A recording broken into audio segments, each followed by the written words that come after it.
ថ្ងៃនេះធ្វើការតែមួយព្រឹកទេគេខាងមន្ទីរចុះមកអញ្ចឹងទៅសាស្ត្រាវិធានធ្វើការមួយព្រឹកបានហើយថ្ងៃឡើងអង្គទាំងបាត់នៅទេអញ្ចឹងទៅនេមានតែទៅផ្សារក្បែរផ្ទះ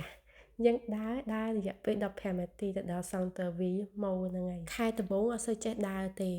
Navigo មួយខែបង់€80ជាងអញ្ចឹងជួយទៅផ្សារ Auchan ដល់ពេលឥឡូវខែទី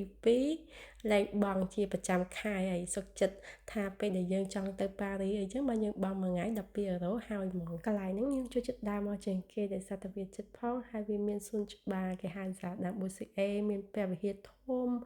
ធំមែនតើនឹងកន្លែងទេសចររបស់គេដែរគេហៅ Catedral Saint Etienne de Meaux ថ្ងៃនេះទិញតិចតួចទេរបស់ខ្ញុំចាំបាច់